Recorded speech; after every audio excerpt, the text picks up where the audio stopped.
Ayun, 95K. Ayan o, 95K. Grabe, no? 95 daw. Oo.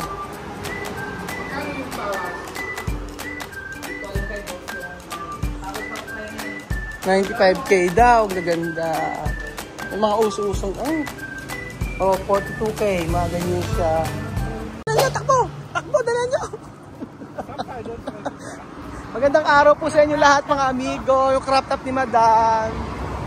Titingnan ako ng mga halaman kasi. Ay, yun o, bonsai. Oo. Ayan po, ang ganda ng mga halaman. Saan? Ilang-ilang, oh. Gandang araw po. Good morning. Ganda ng halaman. Ito mga gusto ko yun. Yung mga ganito madam, ano? Oo. Ay, may ilang-ilang sila. Oo. Ano? Pagka nagpa-rhinoplasty ako. Ano? Merong ano, may guard. Ayan, no? May guard.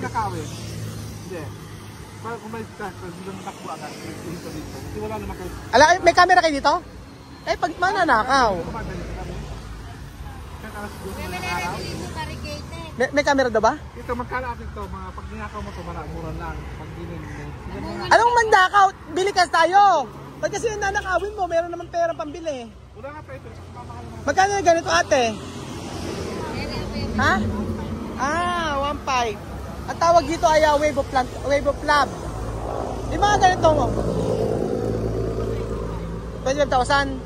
Okay, 25,000. Grabe, ito 25,000 to. Oo. Eh, yung mga ganito? 30,000? Yung malaki pa ito sa Bulacan. Nabili ko kasi yung 4, ano lang? 4. What? Oo. Yung sa Bulacan, 4,000. Yung mga ganito, magkano? Maganda, oh. Magkano ate yan? Magkano? 30,000? Grabe no, 30,000 mga amigo. Yung mga life size na halaman. Usapan natin? Wala pa Belgian. Wala tayong pinag-uusapan kung hindi yung mga halaman na kailangan natin bilhin. Bakit? Wala pa naman. Di ba gusto bilhin dates? Ala naman sila. May ala kayong dates, ano? Saan po? Ay, lubog nga lang na eh. Oo.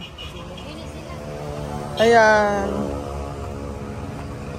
May mga dates sila kaso naglubog. Ate, magkano yung ganito? 30,000 din? Yung ganito? Ito, putulin mo lang ito ate. Mabuhay na siya. 30,000 din pala yung mga ganito. Malaki na bili mo nito. Oo, yung nabili ko. Pero magkano nabili ko sa akin? Ito mga bili mo, 28,000 30 kasama yung pag delivery. 20. Yung lamubin, kung hindi Yung na malalaki. bibili mo. Ano na? Yung lamubin yung halaman kung hindi kayo bibili. O, sayang na may crop top mo pag di tayo bumili. Yes. Yes. Kaya nga. Eto, sigurado mahal to. Magkano yan? Yung ganito. Kano? Ano? Inaayos pa. Hindi pa kasi nakaayos, ano. Kaya nga, ano ba yung mga bibili dito? Ano yung mga halaman di binandoon? Ito yung mga ano. Prutas ba yan ate? Silicon? Ano yung prutas? Hindi, ano yun? Mother cacao ata, di ba? Hindi yung buhay bunga o. Oo nga. Ikaw. Kakao yan. Hindi yata mother cacao. Banaba ata yan. Ay, banaba. Banaba, no? Oo, banaba. Yung ganito, magkano naman ate? Yuka. Hindi mo na alam presyo. Ha? 2K ang yuka nila. Oo. Yuka ang tawag nila dyan. Ay, okay naman tumingin ng halaman pa rito. Tingin lang kami, no? Kung ano mga maganda. Bibili kasi... Saan? Saan ba? Ay? Lilim. Hindi maganda yung kaisa. Ano na? Malika kayo na, mali ako. Nakagalit, ano? Oo. Pero hindi pala dito. Ganyan ang mga halaman, mga amigo. Oh. Gusto ko itong mga ano. Hindi ka naman gusto mo. Ano na? Ito ang gusto niya, hindi naman siya gusto mo. Kontrahin lagi. Kukontrahin, makakontra lang eh, no? Snake plant. Ano snake plant? Sorry. Bamboo. Sorry, mali na naman ako. Nakakailang mali na ako sa'yo. Madali lang tumubo. Ano? Makaisa. Matet ano? Oo. Pero gusto ko eh. Hindi Saan? naman din ako gusto. Asan gusto? Ito maganda oh. Ito yung ganda. Saan? Ah? Pine tree. Hindi yung pine tree. Ano ba tawag yan? Pine Cypress.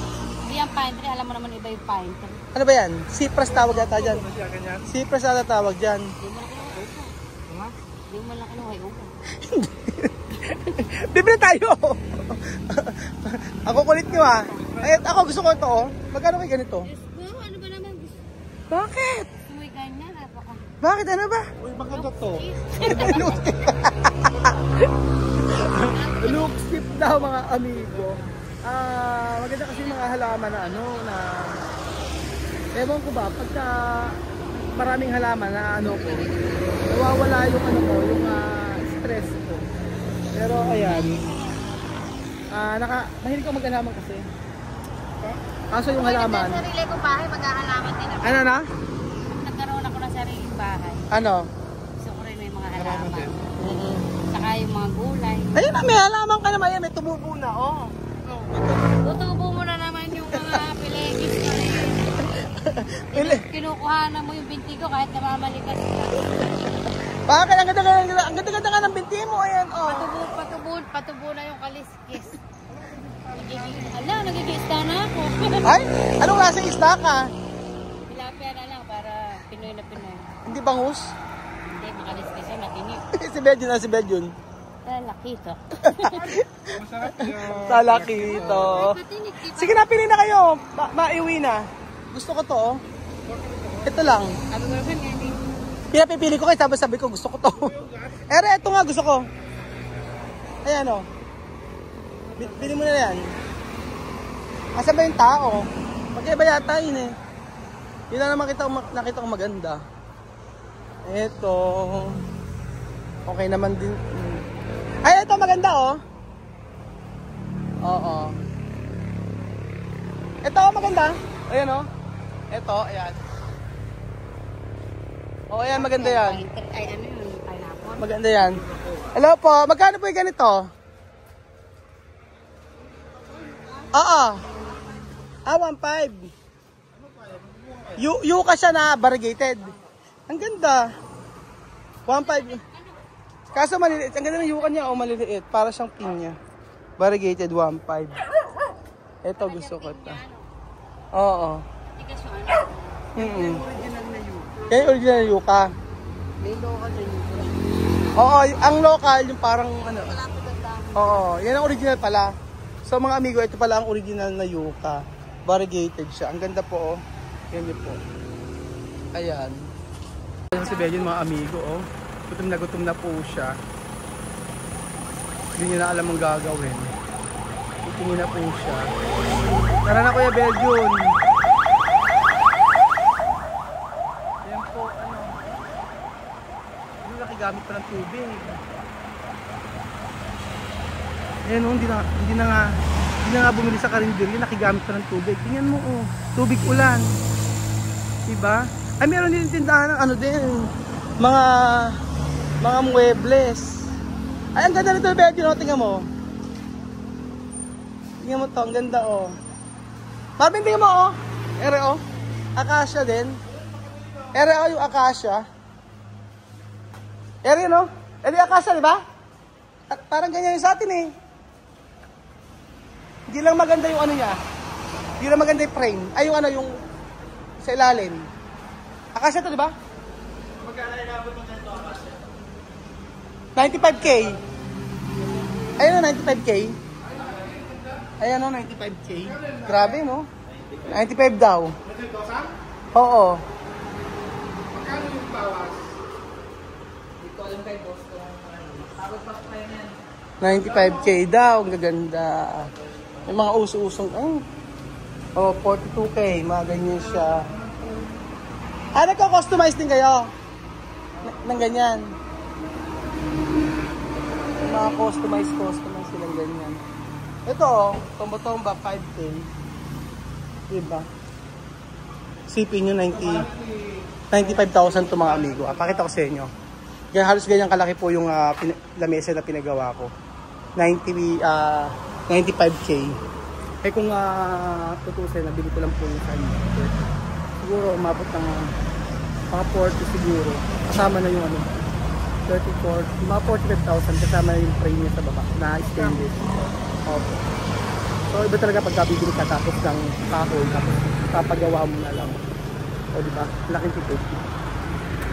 Po mga amigo, nandito po tayo sa kambingan at ayan po ang pero ang in-order ko, wala akong rice. Ayan, menudo ni Belgium, sisig. Sap dito mga amigo. Sa maya, ano to, Mirna's Kambingan. Itong order ko. Charan, kambing. At saka ito. Charan, ampalaya. So, pangatawa na natin mga amigo na hindi tayo nagra-rice. Sarap. Grabe, sobrang sarap ng ano nila dito, ng kambing. So, ayan po. Belgium, table. Masarap siya. Masarap tapos. Sarap dito, no? Malasa siya. Lasa. Ano na yung kaldereta nila? Sobrang sarap mga amigo. Sisig din. Sisig din masarap? Ayan. Ayan natin, yung kaldereta nilang napakasarap. Ayan po tayo mga amigo. Sarap na kaldereta. Sabi nila wala rin kolesterol yung kambing. Ito ba? Vegetarian kasi. Sarap.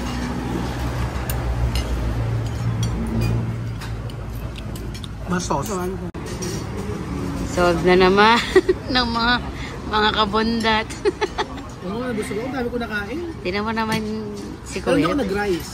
Oo, hindi ako nag-rice. Pero sila yung pagkain namin, gusto ko lang. Tsaka hindi ko kinain itong papaitan. Nag-iingat na ako. Pero yung kaldereta, sinabi kasi na yung kambing daw kasi hindi naman daw makolesterol yun. Oo, kaya Ay, gulay ka, di ba, ang palaya? Tsaka pinanindihan ko talaga hindi ako mag-rice. Kasi sobrang, yun talaga ang nakakataba. Actually. Kaya, mamaya dyan, tulog na naman si Belgium yan. May tanong nga ako sa kanya para hindi makatulog. Kuya Bal, ikaw, bukod sa pit na pit yung damit mo. Pero akong tanong sa'yo. Umarap ka naman sa akin, hindi mo naman ako iniintindi. Antok na yata. Pag ako nainis mo. Wala mo nga, dalhin mo na kasi. Hindi, worth it pa pag pumunta sila Sino? TM dito. Si TM, Pumunta sa? dito sa Pilipinas. Si Siguro- TM si TM. Siguro sa akin, para sa akin na siguro siya, Ano ba? para sa akin na siguro siyang worth it na pumunta sa Pilipinas. Sa akin opinion lang, pero kung siya ay magbabago, na magbago na sa kanyang sarili, yung hindi na siya masyadong yung makasarili ba tawag doon? Hindi siya masyadong yung lagi iniisip niya yung kapakanan ng iba, tapos at napakita niya sa sarili niya siya nagbago at marunong siya mag-adjust sa kanyang sarili, pwede pa siya. Pero para sa akin opinion, sa ngayon hindi na siya worth it kasi marami na siya pagkataon tapos Ano-experience mong kasama siya? Marami na siyang binigay na chances para magbago. Siguro marami na, ilang beses siya binigyan ng chance para magbago, para magbago ng kanyang ugali, magbago na mag-adapt siya sa pag-adjust siya sa mag-adjust siya na kung paano mamuhay sa Pilipinas. Hindi man baguhin sa ugali niya, at least marunong siya mag-adjust, makisabayan siya sa nangyayari sa Pilipinas. Kasi yung mga anak nila kapag-adjust na rin, siya naman natuloy siya mag-adjust o maging flexible sa sarili niya para at least kahit paano hindi siya naging na-homesick at umuwi siya sa bahay nila. Ito naman. Hindi, ano naman eh. Kasi ganito, nung kausap ko si Mudra kahapon, parang ini-insist niya na siya yung mag-aatid sa mga bata dito. Oo, parang sabi niya hindi pwede si Jerry. Hahanap tayo ng ibang tao na pwedeng mag-aatid sa kanya. Sa mga kay Misma, kay Amir, tsaka Bibian. Hahanap tayo ng tao na pupwede sa kanila. Sabi niya, pwede. Tapos sabi niya, pero ako madali lang ako kasi di ba nakapunta na ako sa'yo 2 beses. So, ang inaano niya doon, parang sinasabi niya na siya na lang yung mag-aakit. Para makauwi ulit Oo, dito. kasi kung tutuusin nga naman, syempre siya madali dahil kasi 2 beses na nagpunta siya rito. Hindi na siya mahaharang sa immigration kasi balik-balik na lang siya dito sa Pilipinas. Pero kung tatanong worth it ba? Siya kasi parang nagsasabi na ako maghahatid sa mga anak ko. Ako maghahatid gano'n. Pero sabi ko nga ngayon, mahirap din kasi mga amigo, mahirap. Pero pag sinabi niya na hindi naman niya sinabi na hindi pupunta ang mga anak ko sa Pilipinas kung hindi ako mag-aatin. Wala siya sinabing gano'n. Sabi niya hahanap daw siya. Pero sa nararamdaman ko, ang gusto niya siya yung mag-aatin. Baka gusto niya sa'yo manggaling yung, ba't hindi na lang ikaw? Ayun nga, yun ang gusto niya, yung gusto niyang siya na lang. Na siya na lang. Yun ang gusto ko niyang marinig sa akin na siya na lang. Para hindi na siya maghanapan. Para hindi siya maghanapan. Kasi yung sasabihin kasi kung worth it pa siya bumalik dito, tama si Kuya Ben, yun dapat baguhin niya muna yung ano niya, yung mag-adjust muna siya. Mag-adjust muna siya sa Pilipinas talaga. Yung loob, decidido na yung loob niya na mag-adjust niya sa Pilipinas. Yun yung dapat niyang gawin. Yun lang naman ang para sa atin. Nahirapan siya mag-adjust kaya na-homesick nga, totoo na homesick. Pero nahirapan siya. Medyo hindi naman sa kukumpara, pero in real life, yung totoo talaga, si Juana, sure makaka-adapt dito, no? Sure. Bakit mo nasabi na makakapag-adapt si Juana dito? Kasi sanay siya na makibagay. Kasama. Sanay siya makibagay sa kahit kanino. Kung ano yung ginagawa nung kasama niya. Kung ano yung ginagawa ng kasama niya, okay siya. Sasangayunan lang niya. Sasangayunan niya, okay lang. Marunong makisama. Oo, marunong makisama. Pag naglibot, okay. Kung ano pagkain, okay. Di ba? Minsan si Muda sasabihin ay hindi ako kumakain ng ganyan, di ba? May mga ganung part. May mga ganung. Hindi naman siya naninira, yun sa totoo lang sinasabi. Kasi yung iba na yung pag may sinabi ka kay TM na ginawa niyang gano'n, ikaw naman naninira, sinisiraan mo Kagaya niyan, nagsabi ka na may tatanong ka kung worth it. Hindi, kasi nagko-comment din sila kasi para alam nung nagko-comment yung sagot din sa inyo. At saka ikaw mismo nanonood kasi si Madam lagi nanonood din ng video namin. Kaya alam niya nangyayari, mas alam pa nga niya. Sabi niya, sir, ba't kasi gano'n eh. Si Ninang din nanonood. Sir, ba't kami nabasa ganyan. Yung mga gano'n. Kaya sabi ko, mas nanonood sila kaysa sa akin or mas kung yung iba hindi na sasagot yung comment, ayan, minsan sa video natin. Kaya nga, panay yung tanong ng tanong ka. Kaya hindi, para alam nga nila, di ba? Hindi na sila magtatanong. Kasi minsan yung tanong nila ulit-ulit eh. Hanggat hindi kasi nasasagot yun, magtatanong at magtatanong pa rin. Yun nga, basta sa akin, pakiramdam ko na pinipilit niya yung sarili niya na siya yung maghahatid sa mga bata. So wala na, hindi ko masyadong iniintindi pa. Pero nakapokus sa kila Juana muna tsaka kay Wesley yung pagpunta nila dito. So ayun po mga amigo, sana magpaalam. Tayo kung magpaalam na. Salamat po sa bahay namin kinainan. Salamat po sa bahay na kinainan namin. Daming kambing. Ubus lahat. Sarap. Paalam, magbayad mga muna. Bye-bye. Bye.